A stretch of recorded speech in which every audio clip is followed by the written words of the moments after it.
방금 경배하고 찬양하는데 주님 사랑 다시 고백하는 새날 주심 감사해요. 주님 사랑 다시 고백하는 찬양 주심 감사해요. 그 부분을 지나갈 때 제가 가슴이 울컥, 주님의 사랑 때문에 가슴이 울컥한 게 있었는데요. 어저께 여러분 아시죠? 여러분 기도해 주셨던 대로 차별금지법 저 퀴어 축제 시청 앞에서 하는 그 대회 갔었는데 오후 1시 반부터 예배를 드렸는데요. 저는 12시 반부터 가 있었는데 그 우리들 모이는 자리는 그냥 아스팔트 딱 햇빛 때문에 바짝 다른 땅이에요. 근데 그 동성애자들은 시청 앞에 잔디 있잖아요. 잔디니까 그 사람들은 거기 앉아도 이 복사 열 괜찮은 거예요. 근데 우리 성도님들이 앉는 자리는 아스팔트이기 때문에 이게 엄청 뜨겁거든요. 우리 성도님들 너무 힘들겠다. 하나님 왜 저 악한 사람들에게는 이렇게 좋은 잔디를 주시고 우리에게는 이런 자리를 주십니까? 그러면서 막 안타까워서 그러는데, 왜냐면 거기서 서 보니까 제가 이 열이 올라오는 게 이렇게 느껴지는 거예요. 그런데 여러분 12시 50분 되니까 거기에 비가 내리는 거예요. 소낙비가 한 15분 내렸어요. 그러니까 아스팔트에 이 식음기 다 없어져 버린 거예요. 그리고 한 30분 고기 좀 마르면서 더운 게 다 날아가고 난 다음에 우리 사람들이 와서 모여서 예배 드릴 때는 그 위에 구름이 끼어져 가지고 그래서 더위를 안 느끼게 돼. 내가 하나님의 그 오묘한 이 사랑을 지금 생각하면 다시 한번 눈물이 나더라고요. 사랑하는 성도 여러분, 제가 이걸 나누는 이유는 저와 여러분의 삶 속에서도 우리가 주님을 위해 살 때에 그런 내가 알지 못하는 그런 하나님의 보호하심과 이 사랑이 있다는 걸 붙드시기를 주의 이름으로 축원합니다. 여러분 다 기도해 주시고 해주셔서 어제 참 그 집회가 아름답게 정말 그 동성애자들 그 사람들에게는 하나님의 무서움을 보여주는 그런 이 집회였었습니다. 우리 참석하신 한 성도님은 나중에 거기를 돌면서 선포하는데 옛날에 여리고성 밟던 기분이 난다고 해가지고 예 맞아요.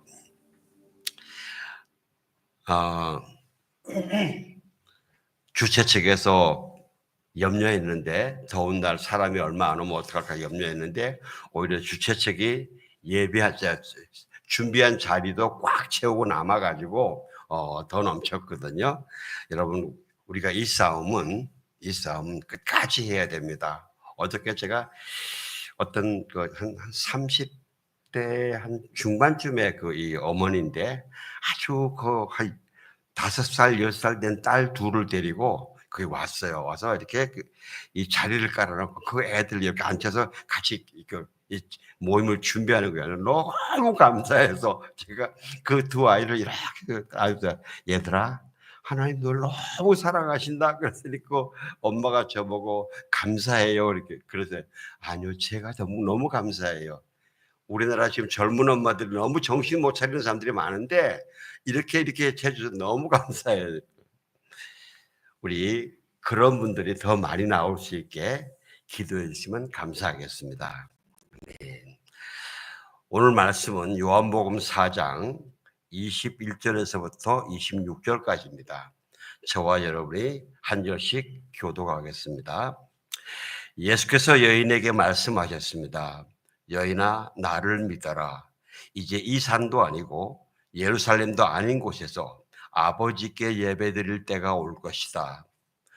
너희 사마리아 사람들은 알지 못하는 것을 예배하지만 우리 유대 사람들은 알고 있는 것을 예배한다. 이는 구원이 유대 사람들로부터 나오기 때문이다. 이제 참되게 예배하는 사람들이 영과 진리로 아버지께 예배 드릴 때가 오는데 지금이 바로 그때다. 아버지께서는 이렇게 예배 드리는 사람을 찾고 계신다. 하나님은 영이시니 하나님께 예배 드리는 사람은 영과 진리로 예배 드려야 한다. 여인이 예수께 말했습니다. 저도 그리스도라고 하는 메시아가 오실 것을 압니다. 메시아가 오시면 우리에게 모든 것을 알려주실 것입니다. 그러자 예수께서 여인에게 말씀하셨습니다. 지금 내게 말하고 있는 내가 바로 그 메시아다. 아버지께서 찾으시는 예배자. 우리는 구원받은 사람입니다. 예수님을 믿음으로 구원받은 사람인데 구원받은 사람에게서 이 예배가 얼마나 중요한지는 아무리 강조해도 지나치지 않을 겁니다. 오래전에 제가 어느 교회의 이 플랜카드에 이런 걸 봤어요. 예배 보러 오는 자가 되지 말고 예배 드리는 자가 되자 이렇게 써 있어요. 교회 플랜카드에. 성도님들이 예배에 대한 그 태도와 마음 자세에 대한 목사님의 그 안타까운 마음이 진하게 빼어나오는 그런 그 플랜카드였어요. 또 저는 그걸 보면서 그 목사님의 겸손하고 또 정직하시고 담대한 걸 다시 한번 느꼈는데요. 아마 성도님들 중에서는 그런 표에 대해서 좀 마음에 불편함을 느끼는 사람 있지 않겠어요, 그죠? 아니 왜 우리 예배 보러 오는 게 어때?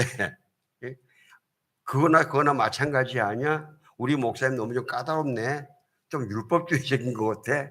이렇게 이 마음이 좀 동의가 안 되는 사람도 있을 뿐만 아니라 또 외부 사람들이 보면 어떻게 저렇게 크게 써붙이면은 목사님도 체면이 있고 우리 성도도 자존심이 있는데 이러고 목사님한테 불편한 마음을 가질 분들이 많이 있을 것 같은데도 그래도 그 목사님이 그 현수막을 쓴 것에 대해서 마음에 굳은 결단이 있었다고 저는 믿어요.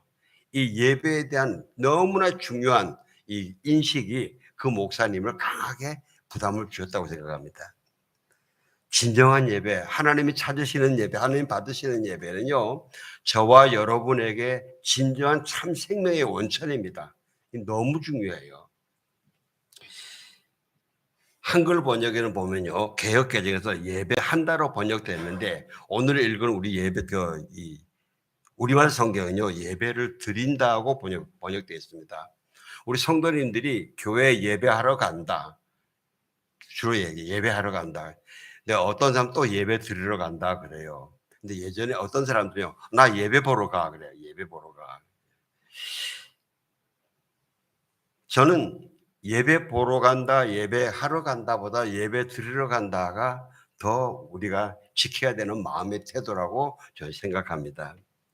어느 부부가 7살 난 딸을 데리고 주일날 이제 교회를 가는데 뭐 7살 난 딸이니까 막 다른 거 장난치고 뭐 막 이럴 거 아니에요. 이게 준비를 빨리 안 하니까 엄마가 아무개야 빨리 준비해. 우리 예배 보러 가야 돼. 넌 오늘 예배 안 볼 거야? 그랬어요. 이제 한 두세 번 그랬겠죠. 예배 보러 가야 된다. 예배 보러 가야 된다. 그래 이제 재촉해서 가서 예배를 드렸죠. 그리고 난 다음에 돌아오면서 돌아오는 차에서 엄마가 아마 그분이 음악을 전공했던가 봐요. 아유, 오늘 성가대 그게 뭐야? 음도 안 맞아.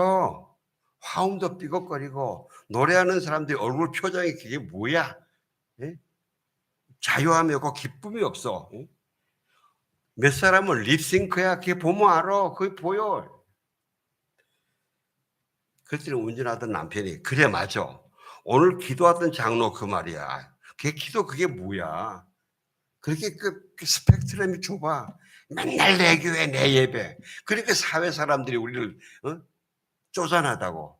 지네들만 지네들끼리만 할렐루야 할렐루야 그러다고 사회가 욕하지. 아 그리고 또 오늘따라 목사님 설교는 왜 그래? 기승전결이 없어. 막 섞여. 그 뒷좌석에 가만히 있던 딸이 그래요.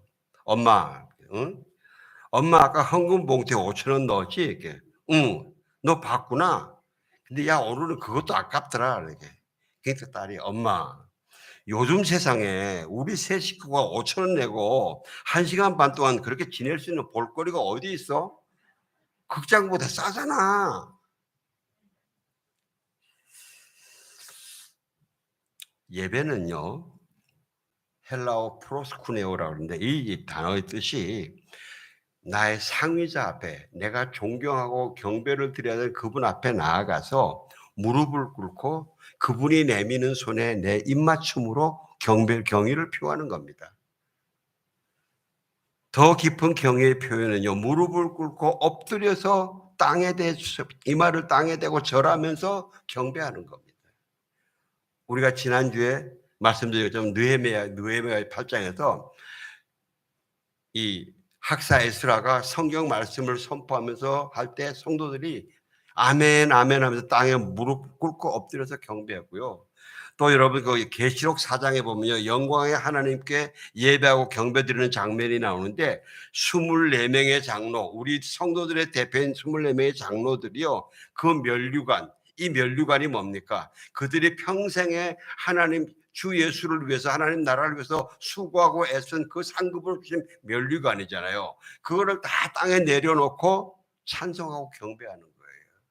그렇게 경배했더니요, 이 계시록 5장에 가면요, 어린 양 예수 그리스도께 드리는 경배와 찬양이 나오는데 보좌와 생물들과 장로들을 에워싼 수많은 천사들, 천천히요 만만한 그 천사들이 죽임을 당하신 어린 양이 능력과 부와 지혜와 힘과 존귀와 영광과 찬송을 받으시기에 합당하십니다 하고 경배를 올렸더니 하늘 위와 땅 위에와 땅 아래와 바다 위에와 그 가운데 있는 모든 피조물들이 찬양해 보좌에 앉으신 이와 어린 양에게 찬송과 존귀와 영광과 능력을 세세토록 돌릴지어다. 그렇게 보좌에 있던 네 생물이 아멘 하고요, 장로들은 엎드려 경배한다 그랬어요. 여러분, 우리가 드리는, 저와 여러분이 드리는 예배는요, 그게 그냥 천국에서만 그렇게 드려지는 게 아니고 지금 우리가 드리는 예배 경배, 그 예배는 이렇게 영적이고 무한히 영광스럽고 무한히 웅장한 하나님 아버지의 잔치예요. 거룩한 잔치예요. 너무 거룩해서요, 너무 거룩해서 죄가 있는 자는 참여할 수 없어요. 우리가 예전에 같은 죄가 있으면 참여할 수 없어요. 우리가 예수 그리스도를 믿는 믿음으로 하나님이 의롭다 해서 예수 그리스도의 보혈로 우리에게 옷을, 죄를 씻어주셔서 흰옷 입게 해서 그 은혜로 예배에 참석하게 하는 그런 영광의 잔치예요. 그래서 저는요, 우리말 성경 번역처럼 예배 드린다로 번역하는 것이, 우리가 지금 신앙에서 자꾸 문제가 뭐냐면요, 자꾸 하나님에 대해서, 예수님에 대해서 우리의 경외하는 마음들이 자꾸, 존경하는 마음들이 자꾸 넓어지고 얕게, 이게 문제 아닙니까? 그죠? 근데 그 마음을 지키는데 나는 예배 드린다는 단어를 쓰는 것이 더 좋다고 저는 마음에 그렇게 생각합니다. 지난 7월 4일 날 우리나라에서 목회 데이터 연구소에서 희망친구 기아대책과 함께 2022년 코로나 이후에 온라인 예배와 소그룹 활동 설문조사를 했는데 한국의 기독교인 1,500명을 대상으로 조사했어요. 그래서 그중에서 질문 중에 하나가 자기 자신에게 가장 알맞는, 가장 많은 예배 모임 유형이 뭐냐 그랬더니 대면 예배는 40%, 그 다음에 대면, 비대면 다 좋다 이래가지고 그게 42%, 나는 꼭 비대면이 좋다, 이게 10.5%예요. 저는요, 그 기사를 보면서 이랬어요.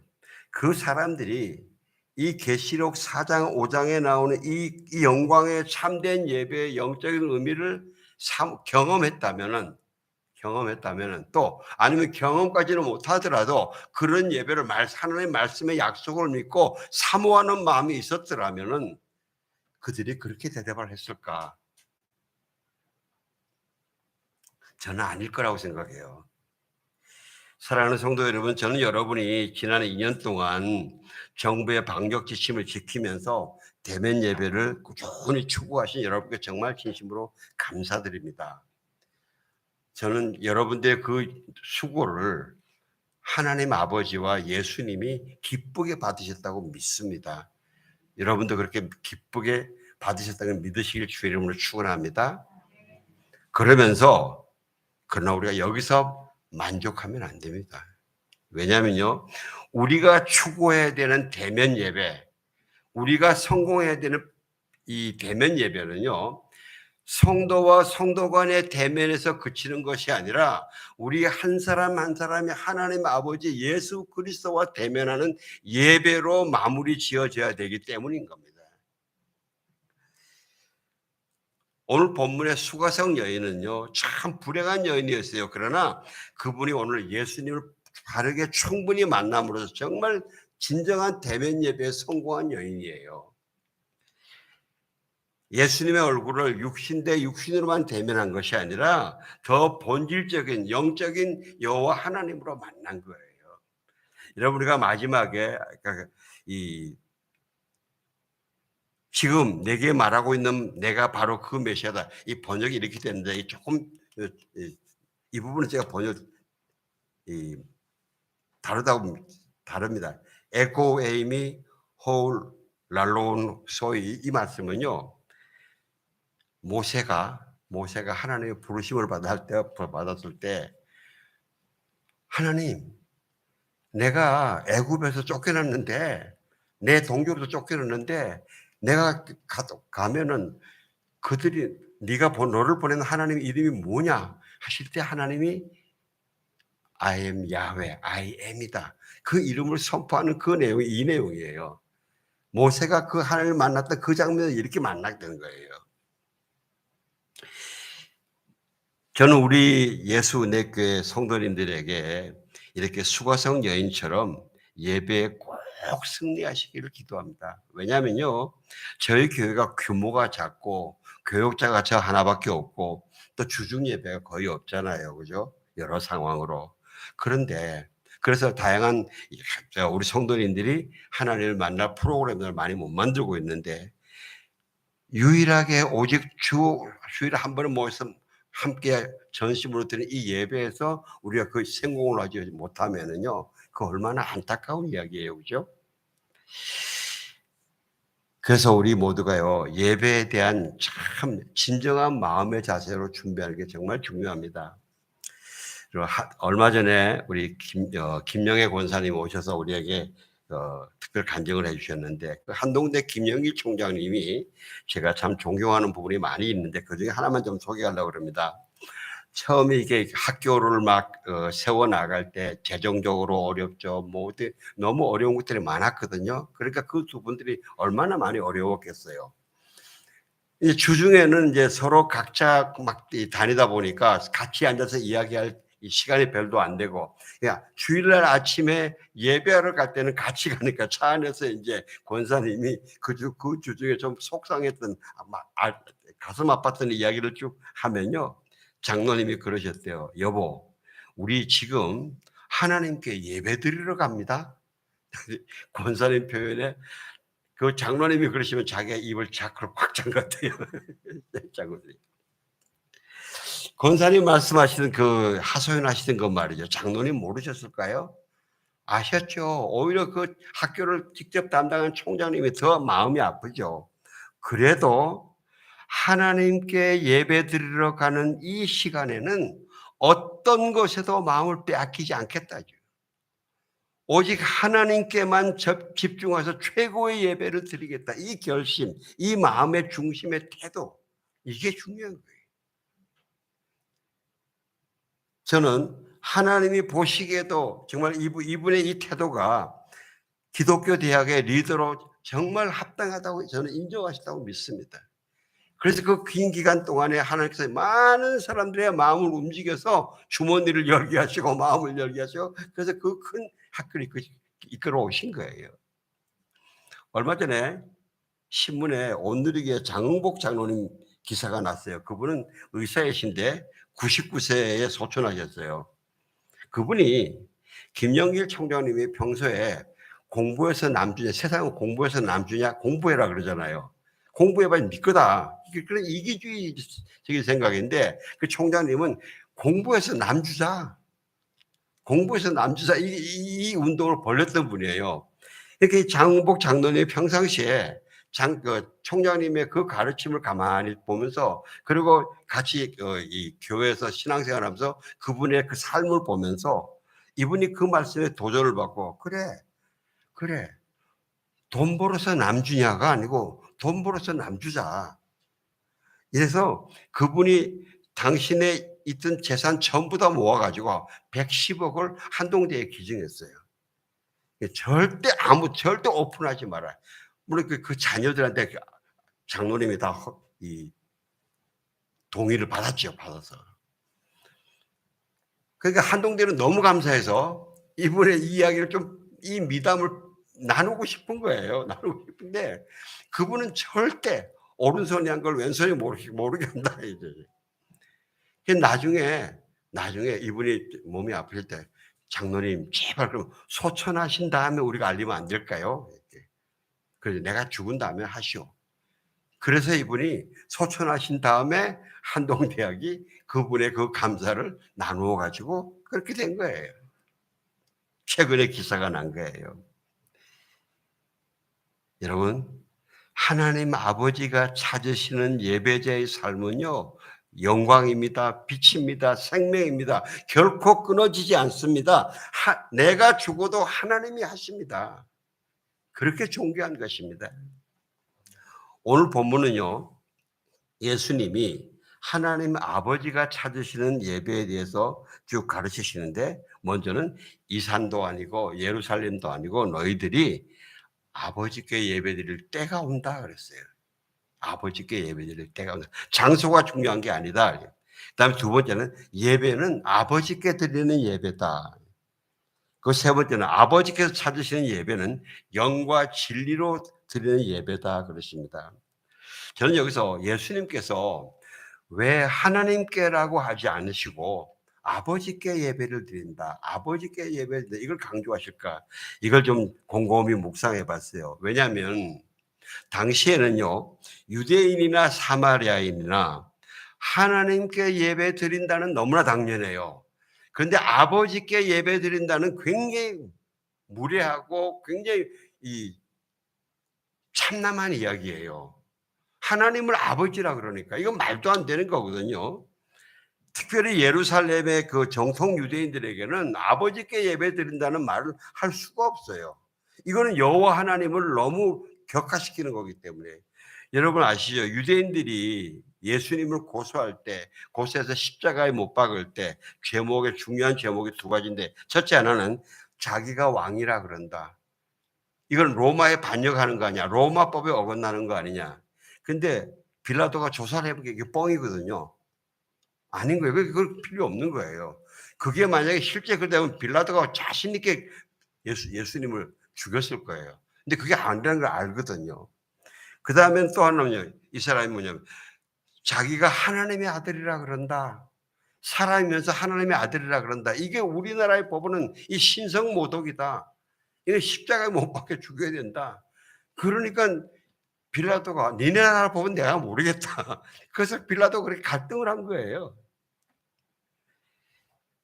그런 아버지께 예배 드린다는 이런 단어를 쓰신단 말이에요. 그리고 또 예수님이 이 수가성 여인이 하나님에 대한 지식이 아직 바르지 못하다, 충분하지 못하다는 걸 아시잖아요. 그죠? 너희 사마리아 사람들은 알지 못하는 것을 예배한다고 그러셨거든요. 그러면 오히려 여인에게 이해하기 쉽게, 받아들이기 쉽게 하나님께 예배 드리는 때가 온다. 이래야 더 맞지 않습니까? 근데 아버지께 예배 드릴 때가 온다. 아버지께 예배 드려야 한다고 말씀하신단 말이죠. 저는 예수님의 특별한 의도가 있다고 믿습니다. 왜냐하면 그 말씀 예수님의 의도를 24절 같이 한번 띄워주세요. 다시 한번 봉독합시다. 시작.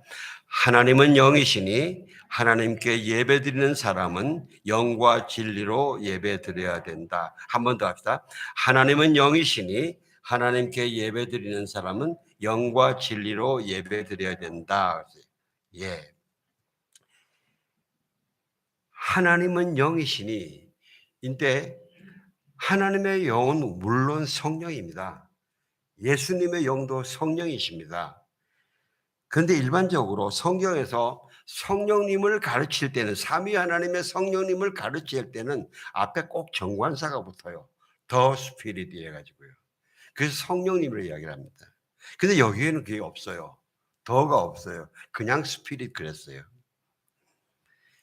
그렇다면 여기서는 이 영이신이 이야기하는 하나님의 본질이 영이시다. 여러분 요한복음에 나는 빛이요 하나님의 본질이 빛이고 하나님의 본질이 생명이고 하나님의 본질이 사랑이듯이 그 본질을 말했죠. 하나님의 그 본질을 이야기하는 거예요.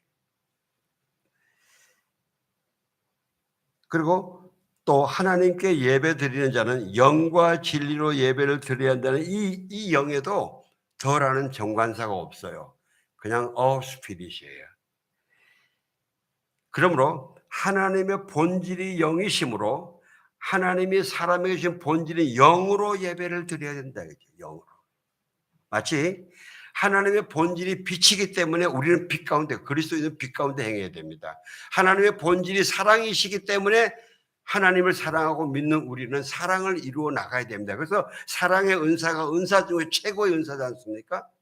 또 하나님의 본질이 생명이기 때문에 여러분들은 그 생명으로 넘쳐나야 됩니다. 육신의 생명으로만 아니고 성령의 생명으로 넘쳐나야 됩니다.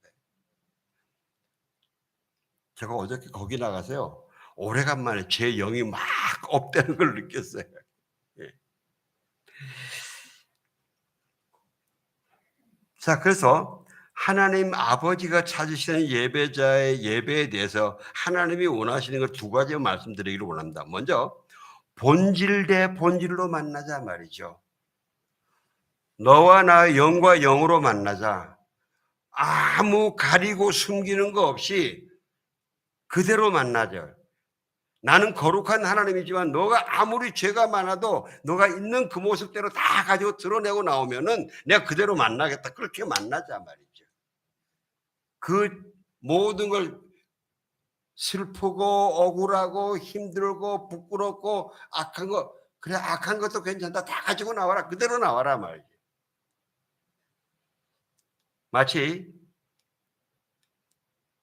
아담과 하와가 처음 결혼했을 때는 이러지 않습니까? 그 두 사람이 벌거벗었으나 부끄러워하지 아니하더라 그랬잖아요. 근데 그가 죄를 짓고 난 뒤에 서로 가렸어요. 서로 가리고 만나요.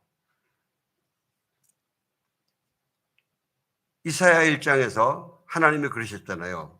이스라엘 백성들이 반역하고 거역해서 징계로 엉망으로 얻어맞고 있는데 오라 우리 변론 한번 해보자. 그냥 숨기고 오지 말고 네 죄에 있는 모습 그대로 가지고 와라 말이지. 그 죄 이런 걸 뒤로 주머니에 꼬불치고 오지 말고 너의 분노 모든 걸 다 가지고 와라. 나하고 같이 이야기하자. 그럼 너희가 나하고 이야기를 하면 내가 너와 나와 이야기하는 동안에 이게 예배죠. 그 동안에 너희의 모든 무거운 죄들 씻어지고 깨끗해진단 말이죠. 너희가 나에게 나와서 그렇게 나와서 기도하고 이야기를 하면은 너희들에게 생명과 구원이 있을 것이요. 너희가 나와 이야기하지 않고 다른 데 가서 딴 데 가서 해결하려고 그러면은 미안하다. 그건 절망이고 오히려 저 죄로만 가지고 간단 말이죠. 수가성 여인이 예수님께 그렇게 나갔어요. 여러분 당시의 여인들이 이 우물이 동네에서 좀 멀리 떨어진 곳이거든요. 외딴 곳에 유대인 남자와 둘만 이렇게 있는 이 상황이 여자가 건강해도 이게 별로 편하지 않은 상황이거든요. 그리고 유대인들이 얼마나 이스라엘 사마리아 사람들을 관세했습니까? 이게 감정도 있고. 그리고 또 이 사마리아 여인이 자신의 상황이 안 그래도 남자들 때문에 온갖 그 모욕과 이거 다 당하는 사람인데 여기 이렇게 있다가 누가 우연히 보면은 이건 이 양반이 엄청나게 이 괴 루머 안 그러니까 그 악성 루머로 또 얽히고 설킬 가능성이 너무 크기 때문에 빨리 피하고 싶은 상황이에요. 이 여인은요. 그런데 거기에서요 예수님이 전혀 엉뚱한 말씀하세요. 아니 생수 이야기하다가 왜 갑자기 가서 네 남편을 불러오라 그래요. 너무 엉뚱하죠. 아니 저것도 아니 이 아저씨 무슨 남자가 생수 이야기하다가 왜 내 남편 데리고 오라 그래? 안 그래 지긋지긋해서 막 인정도 하고 싶지. 여인이 오죽하면 난 남편 없어 이야기 고백하잖아요. 얼마나 지긋지긋해서 그랬었겠어요. 정말 생각도 하지 않고 다시 기억도 하고 싶지 않은 그런 이야기를 하는 거예요. 그래서 거기다가 난 남편이 없습니다 그랬어요. 그랬더니 예수님이 한술 더 떠서 그래 네 말이 옳다. 남편 다섯이 있었고 지금 있는 자도 네 남편이 아니다. 정말 기가 찬 이야기잖아요. 그랬더니 여인이 여기서 굉장히 겸손하고 정직하게 반응합니다. 보니까 당신은 선지자이십니다. 보통 여자, 겸손하지 않은 여자 같으면요, 정직하지 않은 여자 같으면 뭐 이런 남자가 다 있어? 당장 튀고 나가요. 여러분 한번 가슴에 손을 놓고 한번 가만히 생각해 보세요. 여러분이 기도하고 나가는데 지금은 아직 예수님인지도 모르는데 어떤 남자가 와서 그래서 좀 거룩하게 생긴 것 같은 남자가 와서 그렇게 이야기를 하면 여러분들 예 이렇게 반응하실 것 같아요? 그렇게 반응하시겠어요? 네, 그렇게 반응하시기 바랍니다. 우리가 성경에서 이런 사례를 보기 때문에 여러분도 그렇게 반응하시길 바랍니다. 그것이 생명의 길이요, 구원의 길이고 회복의 길입니다. 예수님 지금 이 말씀은 그래, 너가 정말 숨기지 않고 숨지도 않고 가리지도 않고 저항하지도 않고 도망가지도 않고 있는 그대로 나왔다. 본질 그대로 나에게 나왔다 말이지. 아버지가 찾으시는 예배자의 자세로 나왔다 하고 칭찬하시는 거예요. 지난주에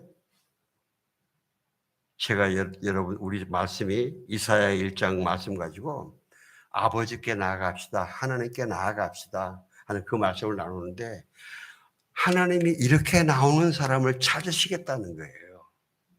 찾으시겠다는 거예요. 기도 많이 하시는 분들이 이래요. 기도하다가 기도줄이 연결되는 때가 있다 이거죠. 처음에는 막 기도하다가 기도줄이 연결될 때가 있다는 거죠. 그게 언제입니까? 바로 하나님과 기도하러 와서 앉을 때는 하나님과 나 사이에 가려있던 것들이 막 기도하고 나가면서 이것이 갈라지면서 홍해가 갈라지면서 하나님과 내 영이 드디어 본질과 본질이 만나는 그 포인트가 기도가 열리는 포인트잖아요. 사랑하는 성도 여러분, 저는 여러분들이 예배도 그렇고 묵상도 그렇고 경배와 찬양도 그렇고 그렇게 본질과 본질로 만나는 그 스파크가 생명의 스파크, 감동의 스파크가 일어나는 그걸 누리시길 주의 이름으로 축원합니다. 이걸 꼭 찾아야 돼요. 사람에게서 일어나는 것이 아니라 예수님과 이 감동이 있죠. 스파크가 일어나야 돼요. 그 다음에 두 번째는요. 아버지께서 찾으시는 예배는 아버지가 하나님과 신자로 만나는 것이 아니라 아버지와 내 아들, 내 딸로 만나자는 거예요. 만나자는 거예요.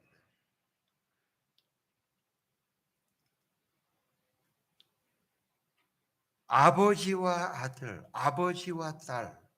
그래서 여러분 우리가 가정에서 아버지와 아들, 아버지와 딸, 엄마와 아들, 엄마와 딸로 깊게 만나는 것이 굉장히 중요합니다.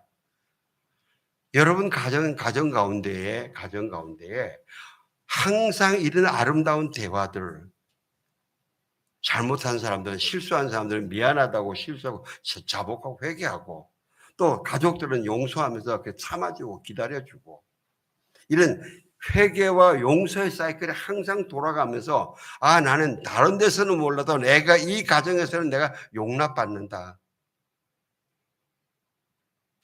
여기서는 딴 데 가서는 내가 말 못하지만 내가 우리 가족들 앞에서는 내가 이런 이야기 가장 아픈 이야기를 할 수 있다.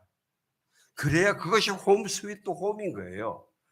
그런 가정에서 배경에서 자란 사람들은요, 하나님을 경배하고 예배하고 이 예배 자리에 나가는데 굉장히 좀 쉽게 나가요. 그게 안 돼 있는 사람들은요, 참 이 하나님을 아버지로 만나는, 예수님을 아버지로 만나는 이 예배의 자리에 나가기가 쉽지가 않아요. 그래서 여러분의 가정 가운데 아버지와 부부 사이, 아버지와 아들딸, 엄마와 아들딸, 여기에서 항상 말씀의 진리를 따라서 회개와 용서. 절대 너 이거 회개해라 이러지 마세요. 이거는 정죄예요. 판단 정죄예요. 제가 옛날에 그걸 많이 했는데 제가 정말 한없이 후회하고 지금도 제가 제 가족들에게 계속 잘못하고 내가 용서하고 회개하는데 그때 너무 많이 그랬기 때문에 제가 옳다고 주장하고. 여러분 저보다 젊잖아요. 그러니까 아직 살 날이 더 많잖아요. 세월을 아끼시길 주의 이름으로 축원합니다. 그래야 거기에 참된 안식이 있고 하나님을 정말 아버지로 만나는 그곳에서야 하나님의 본질인 빛과 생명과 사랑과 치유와 회복이 내 심령 가운데 들어와 채워진다는 거예요. 예배는 하나님께서 우리에게 예배를 중요하게 여기시는 이유는 이렇게 본질 대 본질로 만나고 아버지와 아들과 딸로 만나면서 하나님의 그 본질은 빛과 사랑과 위로와 그 모든 지혜와 힘들을 나도 모르는 사이에 내 심령 가운데 채워지는 그 은혜를 주시려고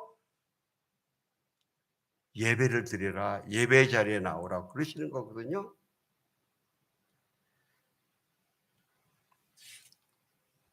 그러면 그야말로 세상의 어떠한 공격도 어떠한 어려움도 능히 이길 수 있는 힘이 생겨요. 힘이 생겨요. 여러분 우상 숭배에는 이것이 없어요. 아니 불가능해요. 왜냐하면요. 우상은 신이 아니거든요.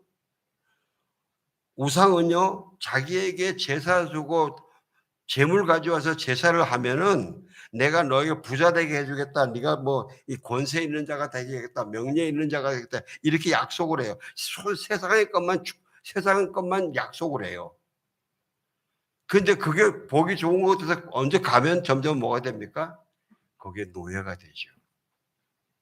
결국엔 노예가 되는 거예요. 수가성 여인이 예수님을 그렇게 만난 거예요, 지금요. 그 후에 수가성 여인이요 보면요, 그 뒤에 보면요, 물동이를 다 버려들고 동네로 뛰어들어가요. 동네로 뛰어들어서 여러분 이거 보세요. 내 과거 내가 행한 일들을 모두 말해준 사람을 보십시오. 이분이 그 그리스도가 아닙니까? 그 메시아가 아닙니까? 이야기를 합니다. 여러분 이게 짧게 썼지만은 이 여인이 이 동네 사람들에게 내가 행한 모든 일을 말해주신 이분을 보십시오 하는 이 이야기가 엄청나게 많은 걸 포함해요. 여러분 이 여성이 얼마나 억울한 게 많았겠어요. 얼마나 수치스러운 게 많았겠어요. 얼마나 가슴에 뭉친 게 많았겠어요. 여러분 전에 남편이 5명이었는데 잠깐만 상상해 봅시다. 남자들이 다 총각이었을까요? 아니겠죠, 그죠? 아닐 수도 있잖아요. 그 남자들이 다 총각이면 다 그 전 남자도 다 사별했을까요? 만약에 다 사별했다 그러면 저 남자 쪽에 잡아먹는 귀신이라 그래요. 예? 그중에 혹시 유부남도 있지 않았을까요? 그 유부남이 있었으면은 그 본처 자식들이 가만히 있겠어요, 그걸요?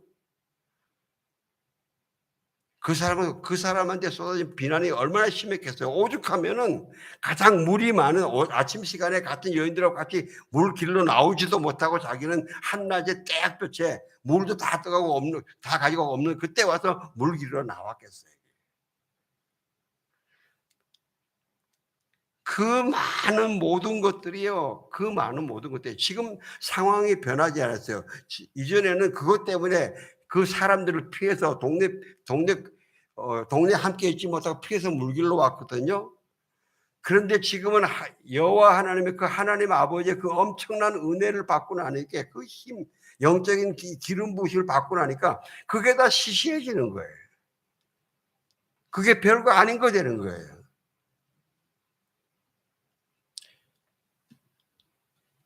여러분 우리 모두는 내 가슴에 와 내가 지금 이거는 정말 너무 억울해. 이거는 내가 놓을 수가 없어. 이건 용서할 수가 없어. 이런 게 많아요. 가만히 보세요. 다 있어요. 또 죄도 그런 게 있어요. 죄도. 아우 내가 딴 건 포기할 수 있는데 요거는 못 하겠어. 그런 것들이 항상 나를 괴롭히잖아요. 그런데 그 모든 것들을 뛰어넘는 슈퍼내추럴, 초자연적인 힘이, 기쁨이, 자신감이 이 수가성 여인의 심령에 채워진 거예요, 여러분. 이런 것들을 저와 여러분에게 채워주시려고 하나님 아버지께서 우리를 예배의 자리로 나오라 그러시는 거거든요. 혹시 여러분 중에 아니 그래 하나님께 전심으로 온 마음과 성품과 힘을 다해서 예배 드려야 되는 거 알았다. 자, 그런데 그 다음에 어떻게 상황이 바뀌지 않고 어려움이 그대로 다 있는데 내가 그럼 어떻게 그럼 살아나가냐? 이런 질문이 있을 분 있죠. 근데 예수님의 부활의 능력이 언제 나오십니까? 예수님은 십자가에서 하나님 말씀 따라 죽으셨을 때 부활은 하나님이 시켜주셨어요. 이 수가성 여인이 하나님 예수님 앞에 정말 본질로 나아가면서 겸손 온전히 찾으시는 예배자로 나아가셨을 때 예배는 하나님이 기쁘시게 받으시고 이 엄청난 영적인 파워들을 저절로 보기 위해서 자기가 취한 거 아니에요. 여러분 이게 믿음의 삶이고 이게 신앙인의 삶이고 이게 복음의 능력이고 복음의 증거예요. 사랑하는 성도 여러분, 우리 오늘 쭉 찬양한 것처럼 모두가 하나님께서 찾아오시는 예배자가 되시기를 주의 이름으로 축원합니다. 기도하겠습니다. 하나님 감사합니다. 아버지가 되어주셔서 감사하고요. 우리가 드리는 예배를 찾아오셔서 감사합니다. 감사합니다. 아버지께서 저를 멀리서 찾아오시는 그런 예배자의 삶을 살게 하여 주옵소서. 예수님 이름으로 기도하옵나이다. 아멘.